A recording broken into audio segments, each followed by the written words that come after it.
Rajya Sabha Deputy Chairman Harivansh Narayan Singh on Friday said the centre has spent over rupees 6.5 lakh crore on the development of the Northeast in the last decade, underscoring the government's focus on transforming the region into a growth engine of the country. Addressing a seminar on responsibility and accountability of public representatives to all sections of the people hosted by the Tripura Legislative Assembly, Singh said the Northeast is being developed as a strategic bridge between India and Southeast Asian markets. He added that fresh announcements for the region were also made in the latest union budget, highlighting key initiatives. He referred to promotion of high-value agriculture, rejuvenating of water bodies and expansion of tourism potential. He said the region's cultural heritage would be further strengthened through development of Buddhist circuits. के रूप में develop किया।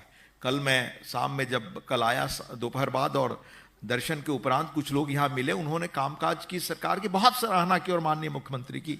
मैं ये उल्लेख करना चाहता हूं, आज जियोपॉलिटिकल स्थिति जो है, या जो माननीय प्रधानमंत्री जी कहते हैं कोऑपरेटिव फेडरलिज्म, उसमें आर्थिक ताकत बनना ही आपके भविष्य की गारंटी। आर्थिक रूप से हम सब समृद्ध बने और यह प्रयास तभी संभव हो सकता है जब सब हम एक मत होकर काम करें। यह भी इंश्योर करें, जो माननीय प्रधानमंत्री जी कहते हैं कि विकास का लाभ समाज के अंतिम आदमी तक पहुंचे। यह काम हम सब मिलकर ही कर सकते हैं। अगरतला का भारत के तीसरे अंतर्राष्ट्रीय इंटरनेट गेटवे के रूप में उभरना त्रिपुरा में हो रहे सर्वांगीण विकास का सशक्त प्रमाण है। माननीय प्रधानमंत्री जी ने पूर्वोत्तर क्षेत्र को भारत के न्यू ग्रोथ इंजन के रूप में पहचान दी है और यह सरकार पूर्वोत्तर को इसी रूप में देखती है कि किस रूप में इसका श्रेष्ठ विकास हो और अष्टलक्ष्मी के रूप में यह प्रतिष्ठित हो। सरकार की नीति का केंद्र बिंदु लुक ईस्ट से सक्रिय और सशक्त एक्ट इस नीति की ओर स्थानांतरित हुआ, जिसने पूर्वोत्तर भारत और दक्षिण पूर्व एशिया के उभरते बाजारों के बीच सेतु के रूप में इसे स्थापित किया जाए, यह प्रयास है। माननीय प्रधानमंत्री जी ने अपने पूर्ववर्तियों की तुलना में इस क्षेत्र का सर्वाधिक दौरा किया और माननीय मंत्री करते हैं केंद्र सरकार के। इसे स्पष्ट संदेश गया है कि विकसित भारत का मार्ग इस क्षेत्र की हरित पहाड़ियों और घाटियों से होकर गुजरता है। Prime ministers development initiative for north east region PM development initiative इस प्रतिबद्धता का प्रत्यक्ष प्रमाण है, जो यह इंश्योर करता है कि विकास काम इस भूमि की विशिष्ट इकोलॉजिकल और कल्चरल संवेदनशीलताओं को ध्यान में रखकर क्रियान्वित हो। पिछले दिनों किस तरह से क्षेत्र के विकास एजेंडे में लगभग एक दशक में केंद्र सरकार द्वारा पूर्वोत्तर में 6.5 लाख करोड़ रुपए लगाए गए। इस वर्ष के बजट में पूर्वोत्तर राज्य और पूर्वोत्तर राज्यों के लिए विशेष घोषणाएं की गई हैं। पूर्वोत्तर राज्यों में हाई वैल्यू एग्रीकल्चर को बढ़ावा दिया जाएगा। अगर वुड से किसानों की आमदनी बढ़े, इसकी योजना है। इसके अलावा पर्वतीय क्षेत्रों में बादाम, अखरोट आदि की खेती को बढ़ावा दिया जाए। बजट में वाटर बॉडीज के प्रिजर्वेशन और रिजुविनेशन पर विशेष ध्यान दिया गया है। यह जानकर संतोष और खुशी है कि त्रिपुरा में वाटर बॉडीज के रिवाइवल और प्रोटेक्शन के लिए अनुकरणीय काम हुआ है। इस दिशा में आप सभी के प्रयास और सरकार के काम अभिनंदनीय है। पूर्वोत्तर विशेषकर त्रिपुरा में पर्यटन के संभावनाओं को और बढ़ावा दिया जाएगा। इस क्षेत्र में बौद्ध धर्म के थेरवाद संप्रदाय तथा महायान एवं ब्रजयान परंपराओं के तीर्थ स्थल हैं। अरुणाचल प्रदेश, सिक्किम, असम, मणिपुर, त्रिपुरा और मिजोरम में बुद्धिस्ट सर्किट को विकसित किया जाएगा। यहाँ के प्राचीन मंदिरों, शक्तिपीठों और बौद्ध मठों को कवर करेगा।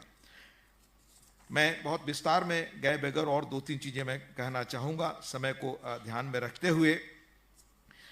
हम सबका प्रयास है कि किस तरह से समाज के हर वर्ग का, यानी जो सारी 19 अनुसूचित जनजातियां और सभी यहां रहने वाले लोग हैं, वो अपने विशिष्ट संस्कृति के साथ राज्य में विकास करें, अपनी पहचान रखें।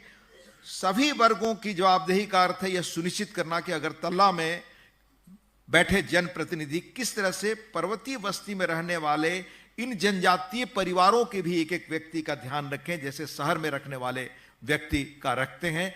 यही माननीय मोदी जी का और त्रिपुरा सरकार की प्राथमिकता है।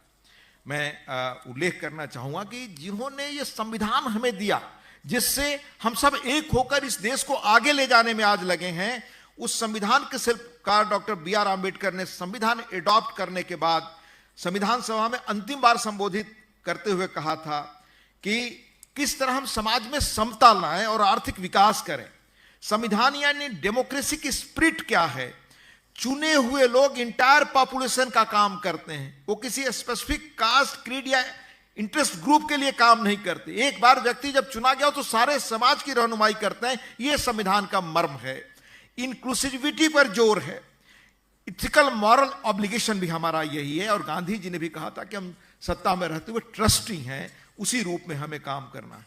और संविधान का स्पिरिट देखिए, अलग अलग हिस्सों से आए लोग, अलग अलग भाषा, संस्कृति, परिवेश से आए लोग, कैसे उन्होंने वो संविधान दिया जिस संविधान के कारण आज हम सपना देख रहे हैं कि दुनिया की ताकत बनेंगे।